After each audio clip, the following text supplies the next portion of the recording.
Hello, everyone, and welcome to another episode of Raise the Vibe with Liz. I'm your host, Liz Peterson, and today with me I have Sir Bran the Blessed from Portland, Oregon. Bran, welcome. Thank you so much for joining me today. I'm so excited to have you on the show. Well, thanks for having me, Liz. I'm really excited. Thank you so much. So you are author, artist. I know you as tarot reader. How about you start by explaining a little bit about who you are for the listeners who don't know you, your background, and what journey brought you to where you are today?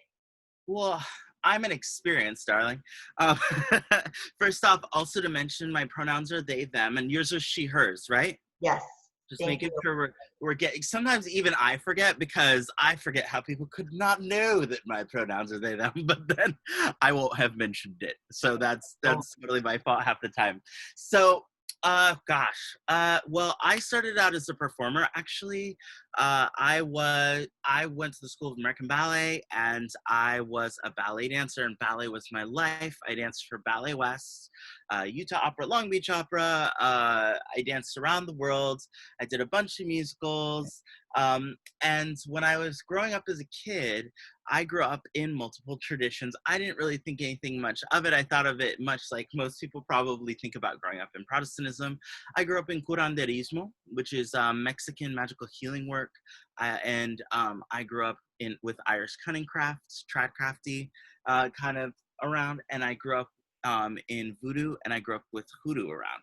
So because I am different cultures and I have a grandparent from each of those cultures, I was raised in each of those cultures. So for me, it was like, reading tarot or reading ancestor cards, or crossing someone, uncrossing someone, cleansing a space. These were just basic skills that someone would have. I never really thought of them as anything that could be commercialized, or anything that would be, and especially at that time, with the extreme culture of whiteness that we had around us, I actually thought of them as something that you really kept secret. And that you didn't talk about. So basically, it's funny because my grandparents definitely used their skills in our communities, and that was definitely there. But there was just like a balance because I was in this other world, this incredibly white world of ballet and opera and theater and dance and musical theater, and also modeling because I was with Wilhelmina Models for a while. And so, when I retired and I came home to Portland, Oregon from New York City, I'd lived in Shanghai, I'd lived in South America, I'd lived in Hollywood, I'd lived everywhere. I'd done it all. It was really cool. I really loved it. But I came home and it was kind of like, well, what do I do now? And I tried to wait tables. And and I was a horrible bartender because everyone just wanted to tell me their problems, and basically, finally one of the bar managers was like, just go sit in that corner and go read the cards, because I would always have the cards in my back pocket while I was bartending. And they were like, just go sit in the corner and just freaking read the cards and do what you're here to do. And that ended up being a business for me.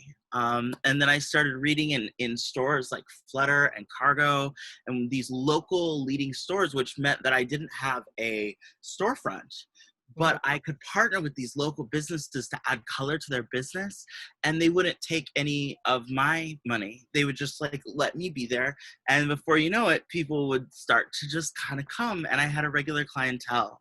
And that was really,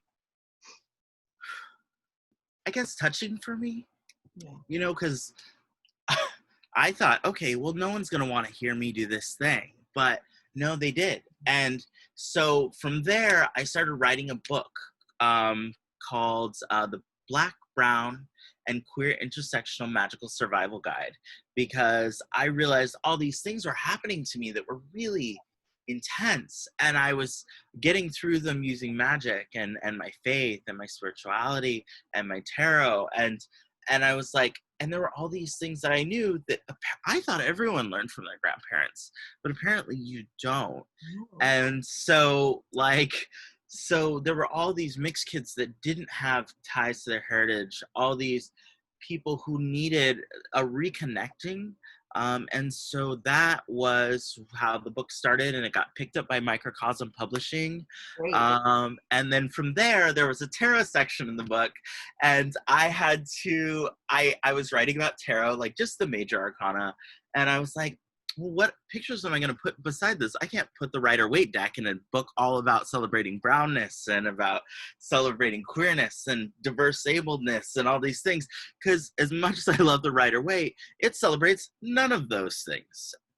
It is blank of all of those things.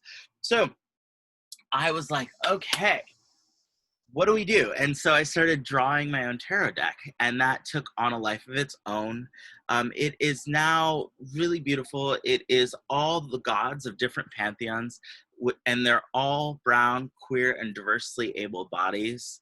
And so you'll see Ganesh in a wheelchair, you see a black Odin, you see a black amputee, Isis is the high priestess, and I have not gotten that picked up yet. I hope Microcosm will pick that up too. But you know, no pressure, guys. But they were just kind of like, let's see how your book pans out, and we'll see how that yourself. I could publish it myself, and I might, but I'm really hoping they'll decide to do it as a package deal. And that would be actually, because also all the pictures are in the book itself. Mm-hmm. So I think it's a really cool option for people. So I might publish it myself in a short, small initial run.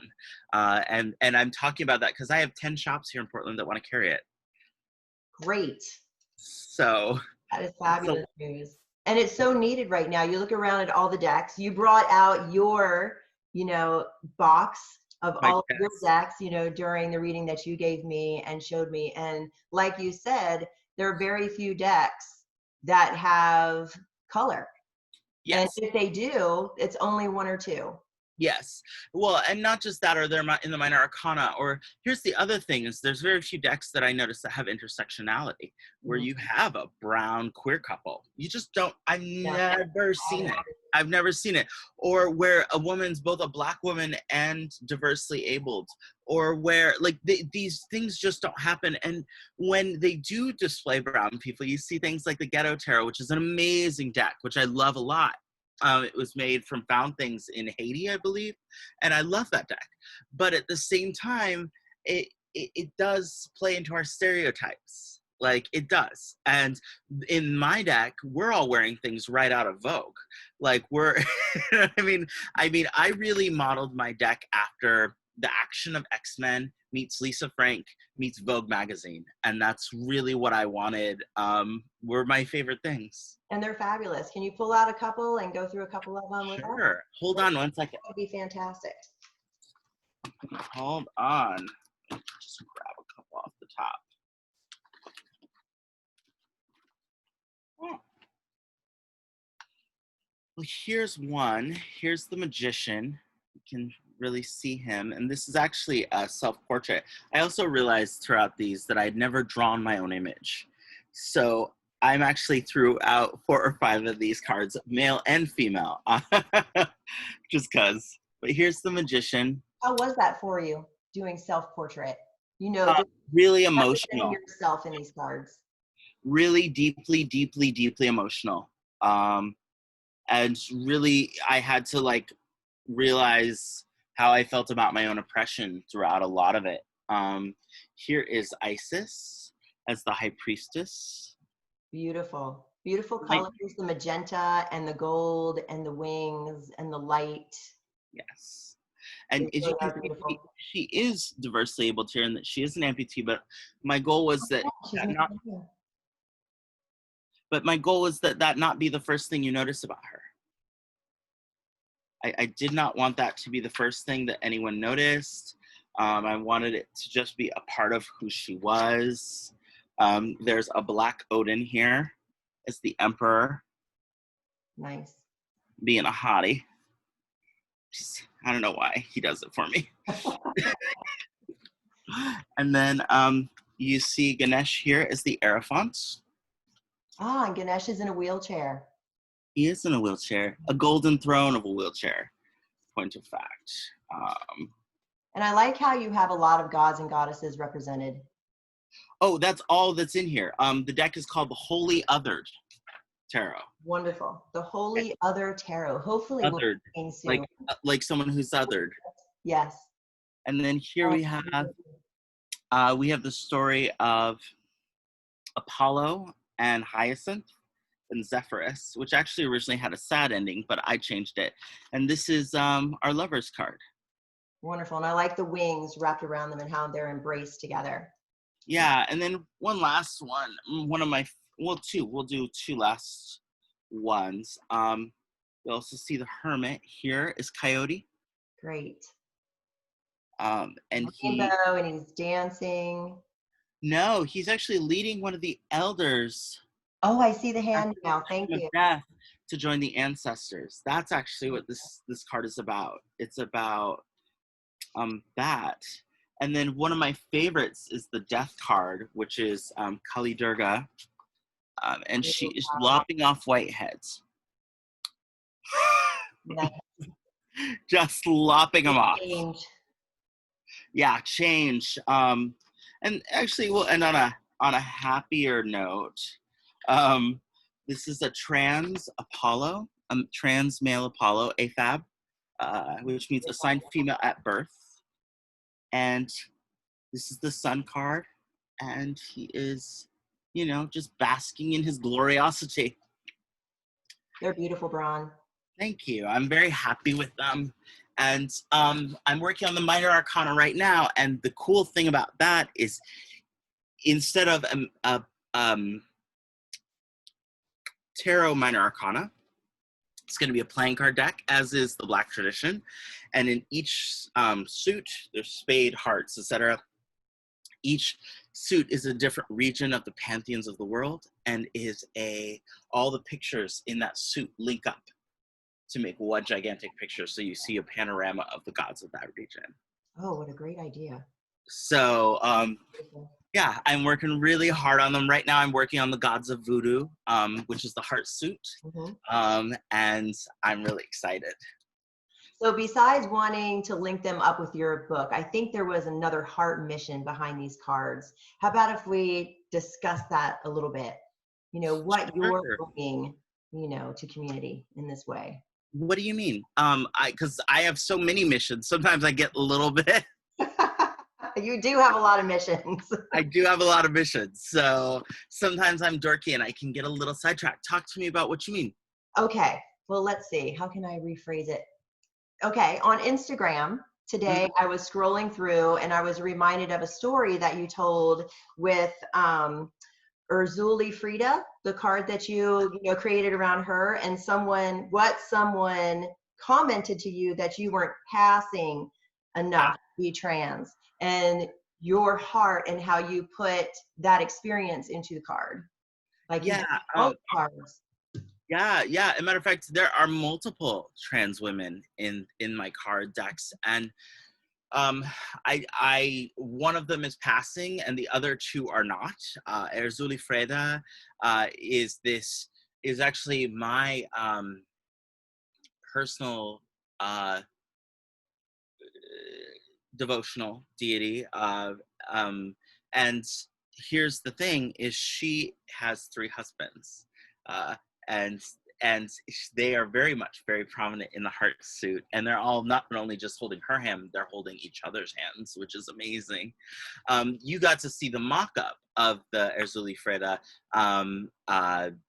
card, and it's the Queen of Hearts, and she's just completely beautifully naked, covered in her own hair, and it inspired me to make a card where she was looking so beautiful and so resplendent and so self-accepting and feeling herself, but didn't have to be passing. Like, she has an Adam's apple that you can see.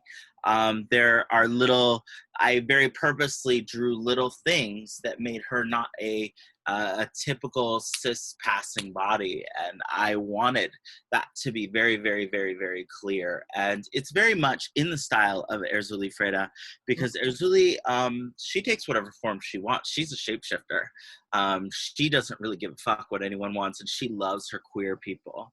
So, you know, I definitely felt that that was important. And each of these cards is a mission. Like, each of these was inspired by feelings of oppression that I had in different instances, or that I witnessed for someone else going through. Each of them was something where I was like, oh, I'm going to take this experience of someone feeling othered, and I'm going to make this into something beautiful. Wonderful. So, I mean, I even cataloged my own lynching, like, because it had happened so many times where I'd been attacked, where I'd been raped, where I'd been whatever. So the hanged one is myself.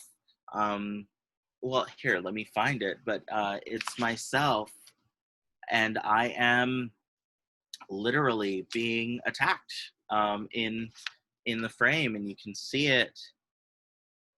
No. You can see the white hands. Yep.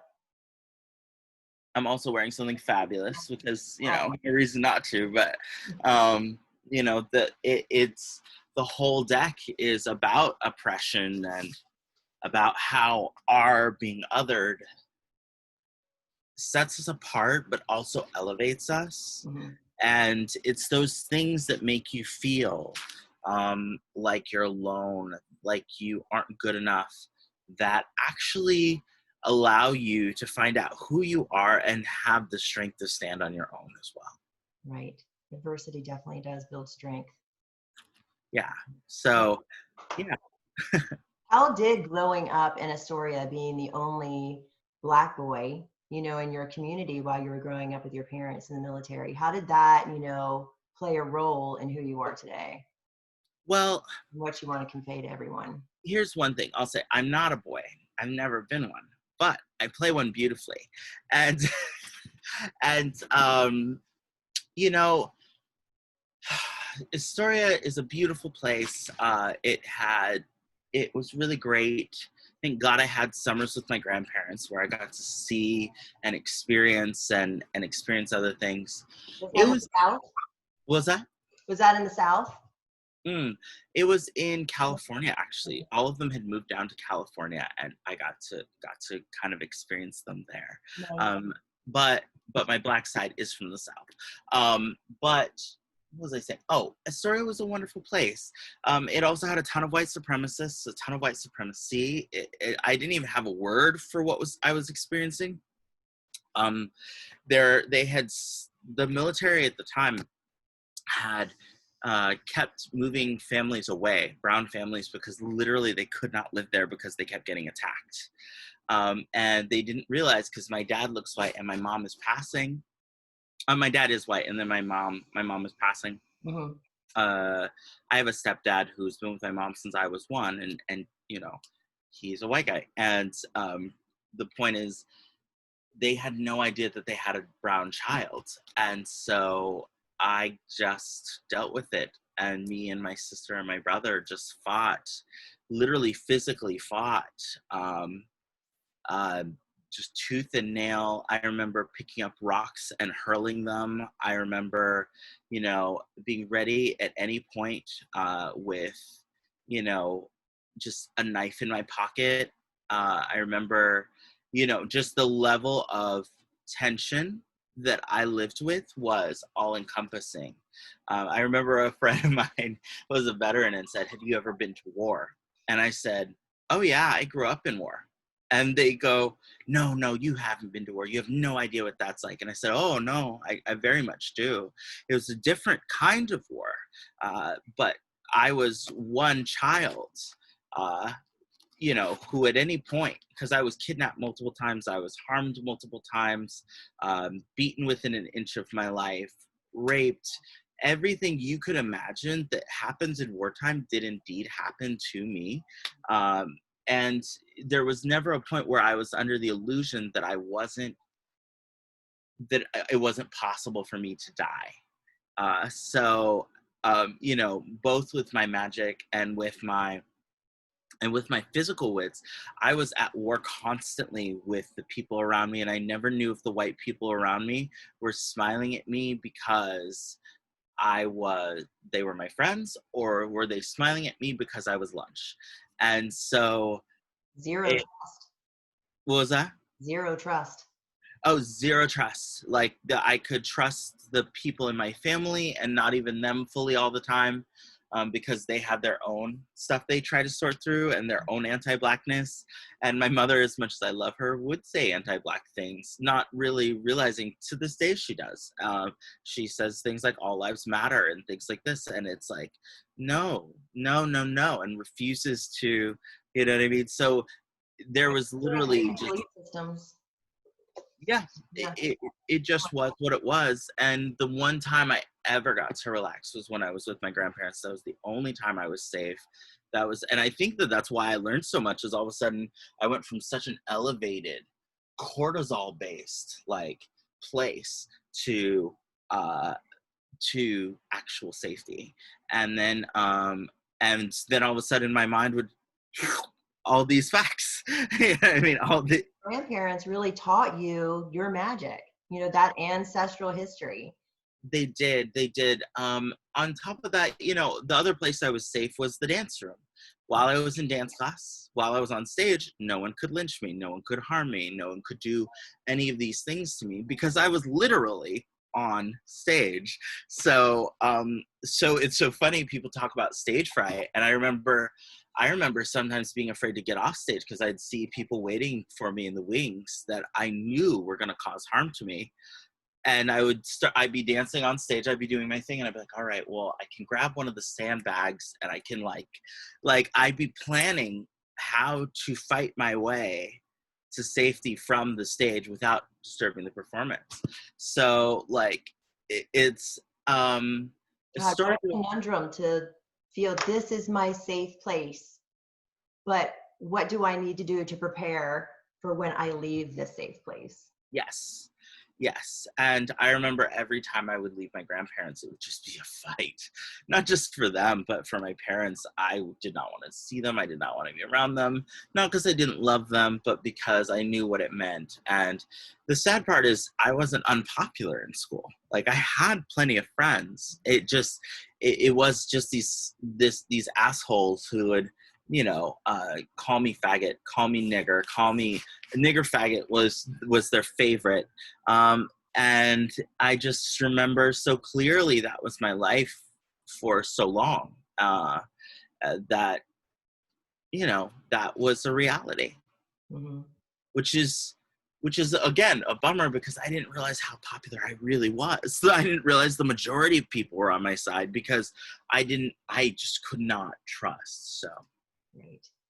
So that's what it was like growing up in Astoria. It was both beautiful and wonderful and absolutely fucking terrifying. Sorry, Bran. It's okay. Now you have Creole, mm-hmm. Black, Mexican. Well, correct me. Creole is Black, so they're the same. Okay. Don't get me wrong. You can be Black without being Creole, but you cannot be Creole without being Black. Thank you.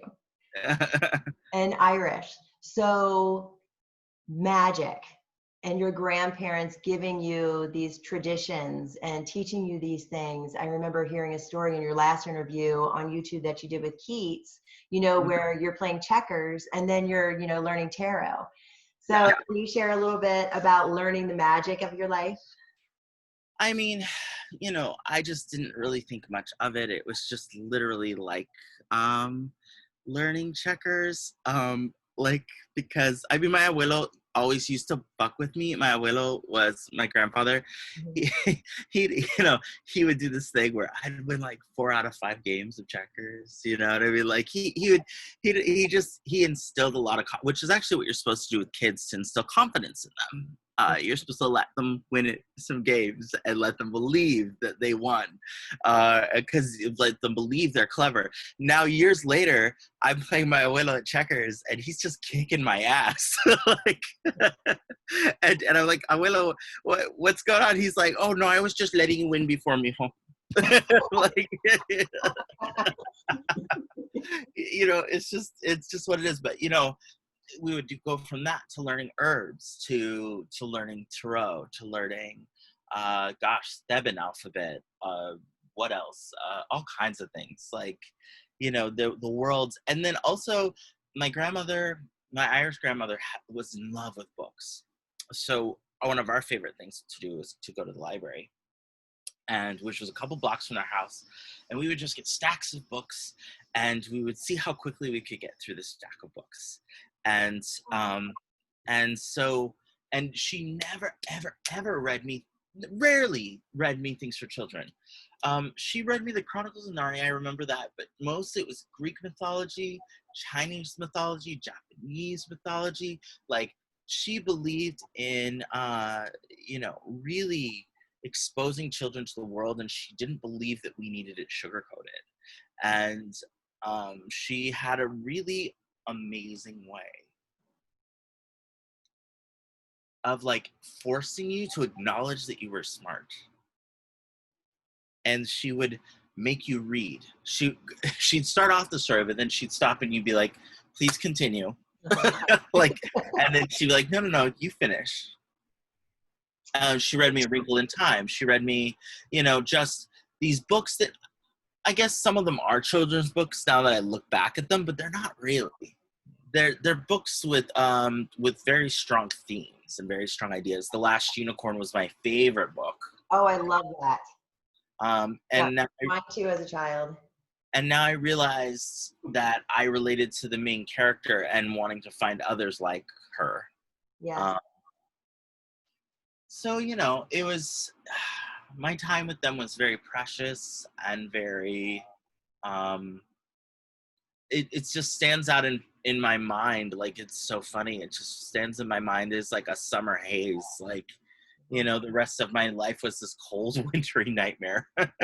and I just remember, summers when the warmth would come, I'd get to go down there and pick oranges and pick fruit, and because they had fruit trees in their backyard, and tend gardens and learn how to grow roses and learn how to tend herbs and learn how to do tarot and learn how to call animals to me. And like to say it was like a magical sanctuary is a large understatement. Yeah, it sounded like it. So, but, as a result, I still, and even with all that, I still underestimated what that knowledge was worth. Mm-hmm. And that includes what my Black grandparents taught me, and the different languages and the different ways, to claim oneself and to clean spaces and to do all these things. Like, I, again, thought these were things everyone just picked up. Like how to do laundry, which I actually didn't know how to do. But you learned a lot of great things along the way, which a lot of us, fight to learn when we hit our 20s, 30s, 40s. And you took your knowledge and you created a school. Hold on, I have it here somewhere. Of magic and classes. Help me out. It's ZephyrHaus Circle, and we're not a school. We're a circle. So basically, what I figured out was, okay, I know all these amazing practitioners. Portland has all these amazing, and it's all linked together by the shops. And okay, great. I know all these amazing people, and these people have all this knowledge. Okay, cool. So what I brought together was a circle of practitioners who, we are still solitaries. We still do the majority of our practice alone. Mm-hmm. But once every 2 weeks, we have a book club where we do 3 different excerpts of whichever book. And basically what happens is, the elders, that's the 4 of us that lead ZephyrHaus. We, each nominate a book, and then our coveners decide, hey, we want to do that book. Great, cool. And then if one doesn't get picked, because sometimes we want to read all the books. It's not that it's a bad, but we feel like one is more pressing or what have you. So we'll do 3 excerpts from that book. That means like, one week, and then 2 weeks later another, and then 2 weeks later another. We never do more than 3 things in the book. We never finish a book, because by then we know if you want to finish it. Mm-hmm. So we trust our covenanters to our circle members to know that, and to be able to then pick up the book and finish it themselves. So we have the book club. We also have, essentially we have a school, and that we do tons of classes, from anti-racism training to reclaiming the runes from fascism to my class is called Tarot Against Fascism. I've done a Hoodoo class. We're going to have an upcoming class about how to battle with magic, which is going to be amazing. And yeah, we have we have sorcery classes, and some of them, these are not always, we do have plenty of one-on-one classes, but we have, classes that get up into stuff that I'm like, wait, hold on. Because I'm in the class with a lot of the circuit members, and I'll be like, wait, hold up. Go back. Because especially when it comes to astrology, which is my weakest, I'm always really working hard, and I suck so hard at it. And it's okay, because it is so wonderful to have something that you need to grow in so much. So we do have those classes. We do have study group once every 2 weeks. We have a seasonal circle. It used to be a monthly circle, but we found out that was just too much to maintain. Mm-hmm. And we're officially a nonprofit. We're working towards church status right now. In addition, we have the Portland Occult Library, where people can borrow occult materials at you pay $20 to the library for like a fee, right? And then we keep your fee, and you just keep borrowing out books. That way it's accessible. And I'm very careful about what we have in there. A lot of them are brown materials that are rare. Everything from Hawaiian magic to, magic of South America, etc. There is a European section, but I've been very careful to curate what's in that section, because the cool thing about European magic is there's a lot out there about it. The crappy thing about European magic is there's a lot out there about it. And a lot of it's not very curated. And so I've tried to make sure that each of those traditions, you kind of get a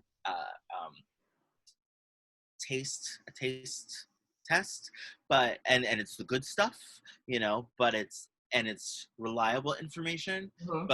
But at the same time, you could fill up an entire bookcase on Nordic magic all alone. Yeah. And so we have the library, we have that. We also have a program for dedicants. The dedicants is anyone 25 or under who's in Portland and wants to learn magic. And we give them a grimoire. We give them tarot cards. They attend all the classes for free, because at under 25, you've got no money. Yeah. And you may want to learn magic. So we teach them for free, which is amazing. But also they have to work the parties. And we also throw parties. We throw the magical melanated mixer. We throw a holiday party. We are going to be doing a social distance circle coming up, and we're going to be doing a social distance picnic coming up. Oh, that sounds fabulous. Yeah, so we're working hard, and then we also have an anti-racism workshop coming up that we're preparing. That's on the 21st? I believe so. It's with Empress Rules Equity, and they're an amazing group that led by Kiyoshi. I cannot remember her last name for the life of me at this moment, but she and I have paired up on it's the 21st, yes. Mm-hmm. And it's $100 for the whole thing, which is really accessible. Usually Kiyoshi works for big corporations doing this kind of thing, and usually it's like $1,700 a person to attend one of these workshops. So it's at an extreme discount, because she is working with ZephyrHaus, and we're very honored that she would even consider doing such a thing for us. You know what I mean? And she approached me about, she's like, I have a lot of, POC voices. She's like, but I need a queer voice that's also equally and strongly POC. And she's like, you're it, kid. So I was like, all right, let's try this.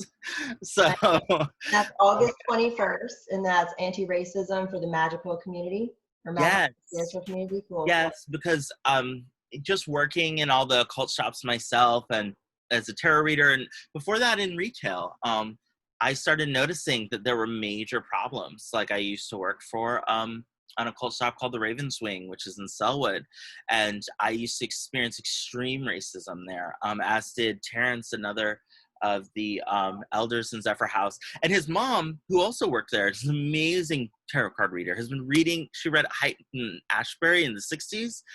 She's a white lady, but they committed ageism against her. They did all this stuff to all these employees, and there was just an incredible amount of bullying going on, and our color definitely played into it.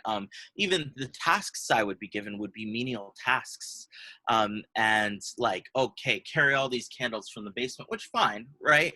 Mm-hmm. But meanwhile, everyone else, would be like, sort the herbs, or they'd give them chances to grow, or, you know what I mean? I'd be like, can I learn the register instead? Yeah, sure, after you do all this. It was just, and the abuse there is just really astronomical. There's a couple places in Portland that are problematic. There's one called Queen Mab, and there's also New Renaissance, who, when I walked in and I asked for African traditional religions, not only did they not know what they were, but when I specified, they said, no, we don't sell dark magic here. Wow. I mean, just blatant and anti-Blackness. And then they're posting, Martin Luther King quotes. And so I wrote on their wall, I said, hey, this is what happened to me in your store. I'm constantly followed. I'm constantly asked what I'm doing there. That's not cool. If you guys, as a leader in the community, I'm happy to help you rise above. Also, can we talk about the fact that you shrink wrap your sage, etc.? Do we know where that source is? That an indigenous source? Like I'm really big on these things, and I don't think that they're in this decade when it comes to talking about that. I think that they need to be held accountable. And I think that there's pictures of brown people all in the walls in there, and there's no actual brown people working there, and or speaking there, or very few, or, you know what I'm saying? Yeah. I've also heard from other brown tarot readers that they had bad experiences trying to audition for them as tarot readers. And so that tells me right there, like, okay, these are problems, and whether it's, Raven's Wing or Queen Mab, who actually committed personal abuse against me, and we won't get into that, but, there are these stores, and people do give them their money. And I think it bears talking about. But then you also have others like Woo, WOO in Kenton, which is indigenously owned. And Lauren is amazing and sweet and kind and good, and gives, folks chances, and really lifts up the community and takes part. Flutter, again, owned by a person of color. Sarah's amazing, and she really was big on getting me my start. So there's a lot of other places to be giving your money. Love Potion Magical Perfumery in Vancouver is amazing. And Mara was a rock star in the 80s. She opened for like Prince and Bowie and all that. She was in this girl band called Precious Metal, and she was the guitarist. And I remember one time before I'd figured out my business, she would find me jobs to work. She would find me work, and she is amazing. Everything in her shop is made by her, all the perfumes, all the everything. And she is one of the kindest, best people I know.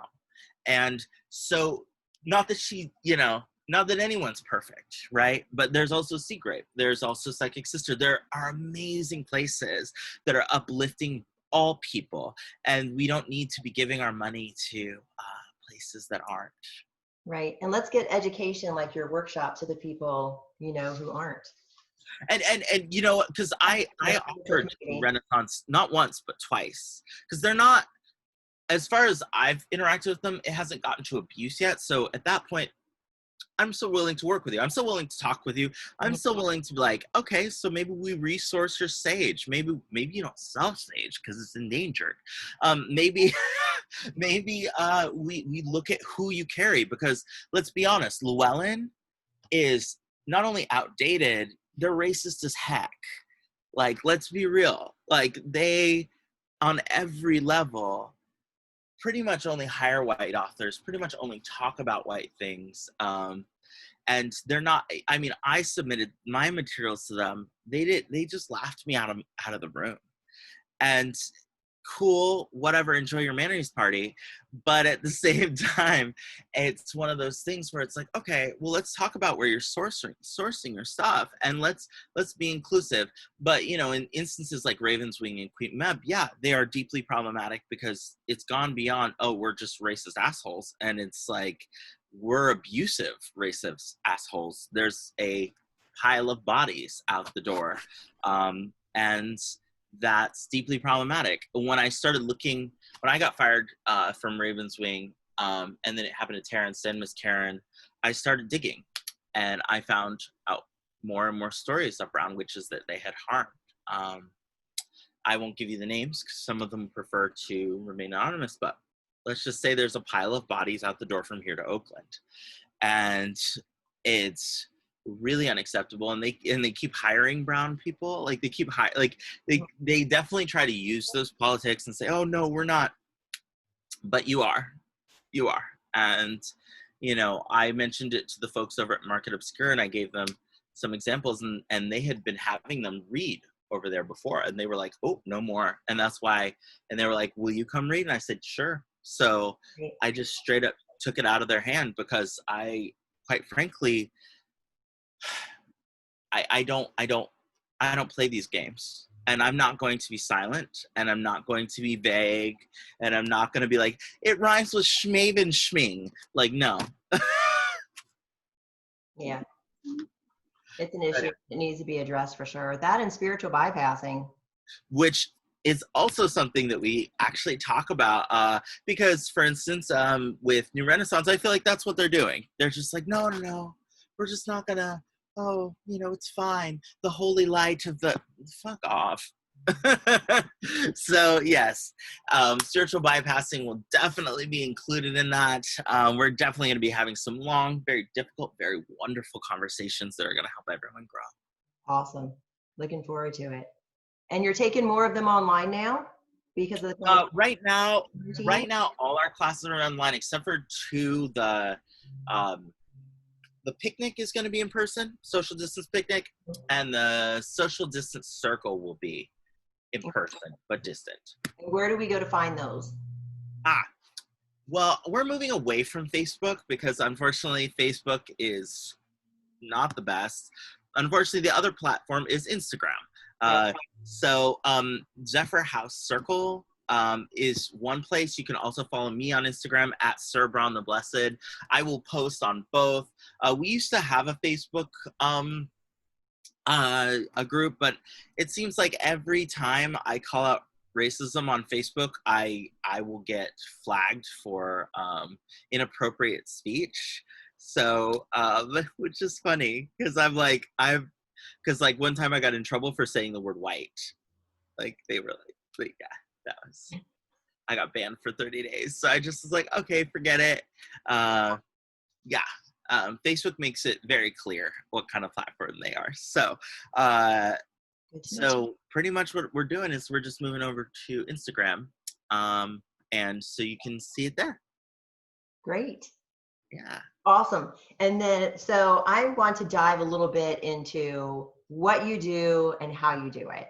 So you read for hours, several different shops. Like, how do you manage your energy? Because that's a big question, you know, in the healing arts, is managing your energy. So what are your tools and tricks, you know, that you can share with everybody around that? Well, number one, cleanse your space. Make sure your space is cleansed. Remember that you are in charge of your space. So what that really means is, if you don't like someone, that's cool. You just want their money, that's cool. But, like, you need to get that money so that you can eat. That does not mean that you cannot give them healing advice. That does not mean that you have to phone it in, but it does mean you need to be very aware of what the bottom line is with them. So I had one asshole in a bar that I was reading for, and he just kept interrupting me. And so finally I just said, so here's what I'm going to do. You're going to count to 30 seconds. And you're going to listen the whole time. Then I'm going to allow you a breath and one word. Then you're going to do it again. And I literally just put him on a practice to where he could, there was, you know what I mean? He was so focused on that all of a sudden. He was munched on that he couldn't interrupt me. And so Clever. I made sure that he knew this is from here to here is my kingdom. You do not have any say.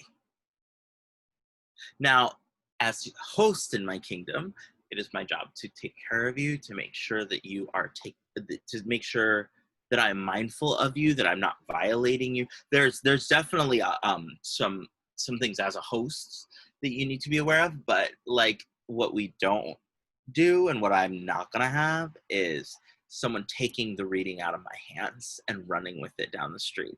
So just, I would say that is a huge energy maintainer, is just always realizing you can cancel a reading at any time. You can stop it at any time. No, you do not have to give a refund at any time. Like, these things are for you. That also is to say, though, that you have to take accountability for yourself and make sure that the reading is good. Make sure that the product you're giving is with authenticity and with genuineness, I guess would be the way. And so, you know, those are some basic tricks, but also just having a gigantic crystal in your hand, like literally you know, I store a lot of energy in it, and I will use it to when I'm flagging, when I'm like really down. Because there's days where I've done a whole festival, left, and then gone and read at a bar, and I've read 12 hours that day. And at the end of the day, I am the descendant of slaves, though, and those ancestors bolster me. And you'd be surprised what you have to do when you have to eat. Yes. Like, you have to eat. And that is to say also that it's not exactly an unpleasurable thing either.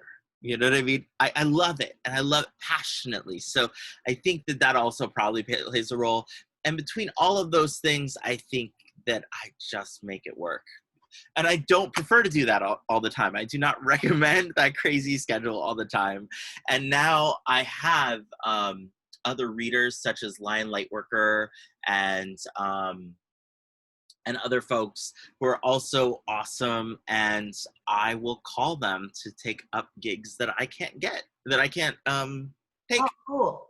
So that's what I've started doing, which I think is a better way of doing it. So I'll do a double shift if I have to, but I rarely do anymore. So, but back in the day, that's how I did it. That's some nice self-care. Yeah, and then the cool thing. What was that? And you're helping others in your community too. Yeah, that's what I was about to say. Was pretty much it then allows another worker of color to step in, and then I always feel like we're double teaming it. We're like, you know, hitting it from both sides. And because when I started reading in Portland, there really were no readers of color anywhere, and now not that they didn't exist, mm-hmm. They just weren't in the shops. They weren't there. They didn't have businesses. And now you're starting to see 5, 6, 7, 8 of us, and it's common enough to where it's I'm not the only one. Nice. So, and I think it's been from partially, I like to say it's been from just sending out those gigs. And it's not that I'll never help a white reader. I have, mm-hmm. Especially if they're queer, especially if they're marginalized in some other way. But my focus is readers of color, because that is a particular tradition. When I started, it was me, it was Terrence. Oh, you broke up a little bit. Say that one more time. I said when I started, it was me and it was Terrence, and we were the only ones around. Wow. So yeah, it's Yeah. really exciting to be able to see it kind of flower. Yeah, I think so too. I would like to see more in my area, in the Seattle area up here, and back home. There were only a few, back in Maryland when I was growing up before I moved to the West Coast 25 years ago. Longer than that, 30 years ago. But yeah, for sure. Yeah, I think, a lot of brown people don't feel comfortable in these spaces, and I don't mind not feeling comfortable in that I'll make it my space anyway. It's really not up to you. Like, Is it so Is there like some history though attached to it where that was something that they kept private, for healing amongst themselves because of all of the difficulty? I would say that in our community, we have not had access to public health care in a good way. And there's a ton of distrust with healthcare. Yeah. Right now, I'm going to school at Portland State University, and my major and focus is on getting my PsyD or PhD, in psychology, specifically aimed at Indigenous, Black, and queer minds, and I really and sexualities, and like I'm really wanting to. I want to be the psychologist of the fringe, and I really want to help people who are different, and I want them to claim themselves, and I think that psychology has a ton of tools to enable people to do that. I also think that psychology traditionally has abused people on the fringe. I believe that it has been definitely aimed at people who are white, who are cis, who are straight, who are, you know what I mean? And the rest of us have just had to do with breadcrumbs. And I think that no one's talking about our problems specifically. So whether it's, at this point in my book, I'm excited to write this same book in 15 years after I have my degrees and my doctorates and whatever, all those letters after my name, because I'm excited to see how I write it differently and how I view it differently, because I think traditionally no one has given a fuck about us. And I think that I give a fuck about us, and I'm going to change the way that we prioritize mental health. If I have anything to say about that, and I don't mean just me, but if I have any say in it, God damn it, I'm going to have an impact on whether or not someone feels seen when they come into that office. I'll never forget after the last time I was lynched and raped, an attempted lynching, obviously. It was about 5 years ago. And I'll never forget trying to tell my problems to a white, straight, cis psychologist, and them looking at me like they were so overwhelmed. And in that moment, I couldn't have them be overwhelmed. I needed them to know what the next step was. And I had to find it for myself, and I had to heal myself. And I did heal myself. And the fact is that not everyone has that capability. Everyone has the ability to heal themselves, but what if I hadn't been capable of healing myself from something that intense and that deep? What would that have meant? And healing ourselves only goes so far, and then we need to, turn to someone. It's true. And even now I see a Black psychologist, and just that in of itself has been deeply healing, and she's amazing. She's just a super psychologist, Jamaica Amani Nelson, and she is here in Portland, and she focuses on the Black community. And not only has she been amazing as my psychologist, she also went to PSU, and I'm like, wait, I don't get this one part. And she'll be like, hey, so here's what you do, and then you go here, and then you talk to Lucy. Lucy will have this key to here. Like, it's amazing. So there's so much water under the bridge between the brown and Black communities and queer communities and psychologists. There's so many horrible things that have been done. And we need representation. I listened to a Black woman speak. She's a psychologist, and she was talking about, how there aren't very many psychologists in the Black community, and then getting the community to come and it's okay, you know, to talk and have someone, you know, to reach out to and be on your healing team. It's okay, but it's also, I mean, it comes down to questions of money, access. It Yes. comes down to trust. They literally do not trust psychologists, and nor should they, because, or doctors either, because at one point they gave an entire town syphilis for fun. Yeah. For fun.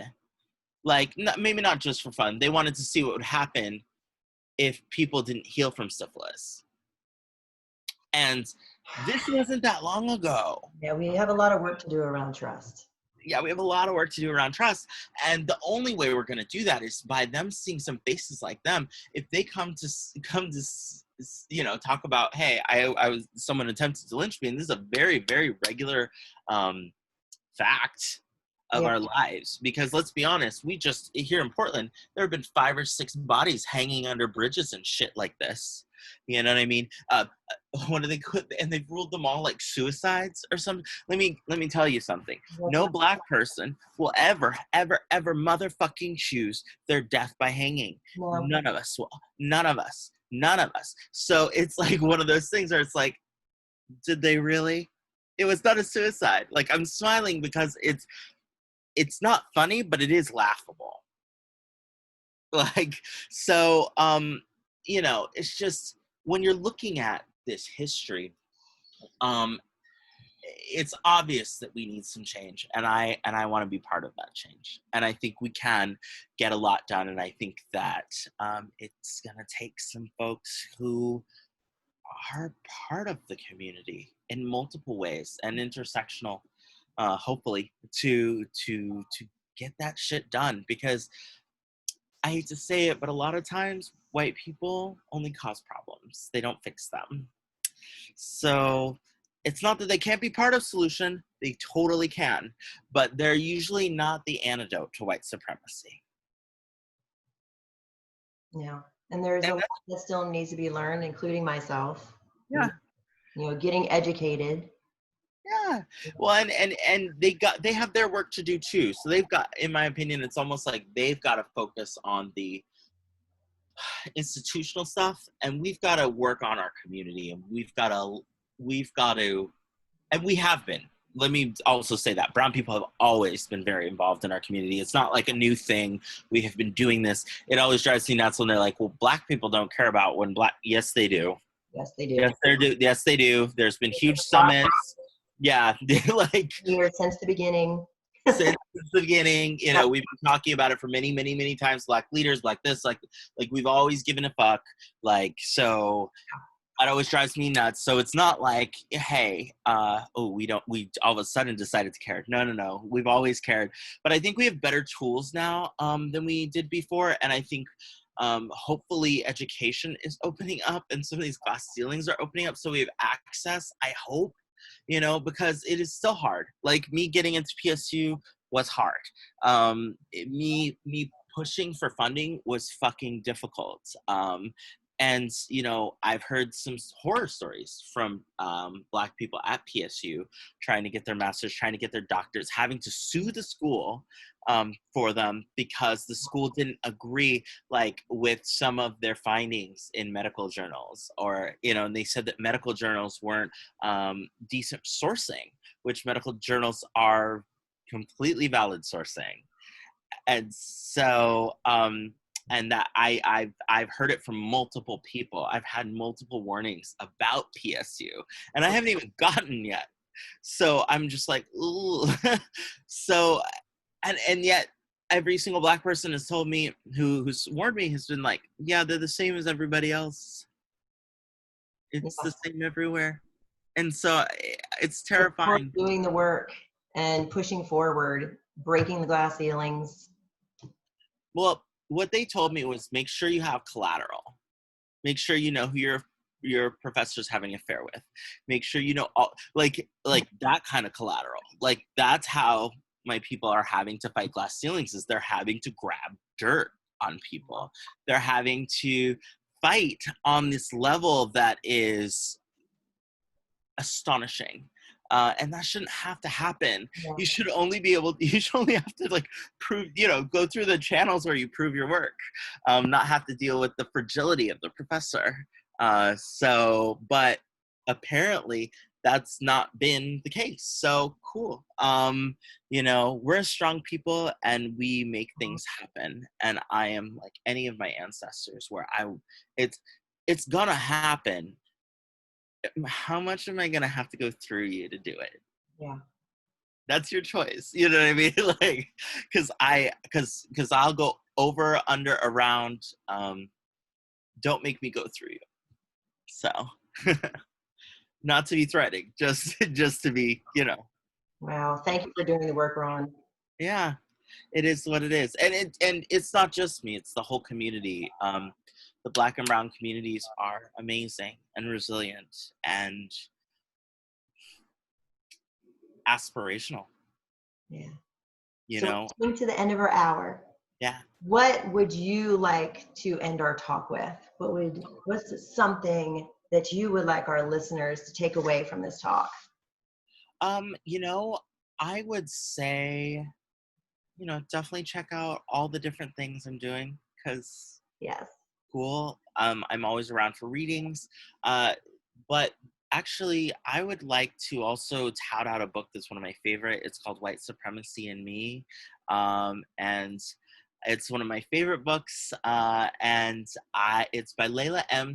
I'm not sure how to say her last name. Saad, S-A-A-D. And I would encourage everyone to pick that up and to be part of the fight and to get involved. And we all say Black Lives Matter, but it's time to, I guess, show that Black Lives Matter too. Yeah, it is. And you also, I want to give a plug to Michelle T's show on Instagram. We forgot. Friday, so we do not forget. Yes, I'll be taking over Michelle T's Instagram. She wrote this amazing book called Modern Tarot, and Michelle T is just a badass and a killer ally. And I'll be taking over her Instagram on the 14th. I will be in full drag, full glam. We are going to sing. We're going to do some tarot, and I'll be reading excerpts from my book, and I'll be premiering my upcoming deck. So you're going to get to see all of that. I'm looking forward to it. Me too. Thank you so much for joining me, everybody. Find Bran on Instagram at Sir Bran the Blessed. Wonderful. Great. Thank you so much, Bran. And thank you for listening, everyone. I'm Liz Peterson on Raise the Vibe with Liz. Have a great day, everybody. Remember to get out there and raise the vibe. Take care, everyone.